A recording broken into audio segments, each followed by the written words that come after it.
BJP নাকি মেরুকরণের চেষ্টা করে, হিন্দু ভোটকে এক কাট্টা করে জিততে চায়, এমন অভিযোগে বিজেপিকে বারে বারে বিঁধেছে ঘাসফুল শিবির। কিন্তু শুধু হিন্দু ভোট দিয়ে কি জয় হাসিল করা সম্ভব? সংখ্যালঘু এলাকায় কিভাবে বিজেপি প্রার্থীরা জয় বের করে আনবেন তারই কৌশল বাতলে দিলেন রাজ্যের বিরোধী দলনেতা শুভেন্দু অধিকারী। এদিকে বসিরহাটের বহু বুথ রয়েছে যেগুলো সংখ্যালঘু অধ্যুষিত, সেখানে বিজেপি দাঁত ফোটাতে পারে না।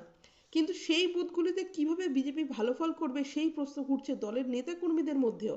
এ নিয়ে শুভেন্দু অধিকারী বলেন, নন্দীগ্রামের মতো আসন থেকে মমতা বন্দ্যোপাধ্যায়কে হারিয়ে দিয়েছি, সেটাও সংখ্যালঘু অধ্যুষিত। সেক্ষেত্রে বসিরহাটের মতো আসনে ভালো ফল করা সম্ভব আছে বলে আশাবাদী শুভেন্দু। তবে শুভেন্দু যাই বলুন, সংখ্যালঘু অধ্যুষিত এলাকায় কিভাবে বিজেপি বেশি ভোট পাবে সেই চিন্তাটা অবশ্য গেরুয়া শিবিরের নতুন কিছু নয়। তাছাড়া শুভেন্দুর আশ্বাসের পরেও পুরোপুরি টেনশন মুক্ত হতে পারছেন না অনেকেই। শনিবার বসিরহাটে বুথ সভাপতিদের নিয়ে সভা করলেন শুভেন্দু অধিকারী। সেখানে শুভেন্দু অধিকারী দলীয় নেতাদের নির্দেশ দেন, আমায় একটা ফাইল তৈরি করবেন। কিন্তু কি থাকবে সেই ফাইলে? সূত্রের খবর, মূলত ভোটের পরিসংখ্যান সংক্রান্ত একটি ফাইল তৈরির কথা জানিয়েছেন শুভেন্দু।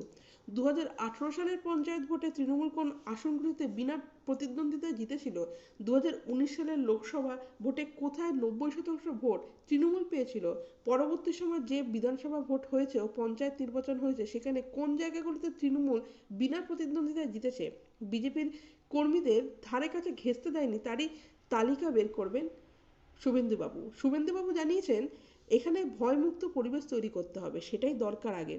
সেই ব্যবস্থার জন্য কি করতে হয় সেটা আমরা জানি। সেই সঙ্গে যে সমস্ত জায়গায় বিজেপি শক্তিশালী সেখানে এখন থেকেই দেওয়ালে পদ্মচিহ্ন আঁকার ব্যাপারে পরামর্শ দেন তিনি।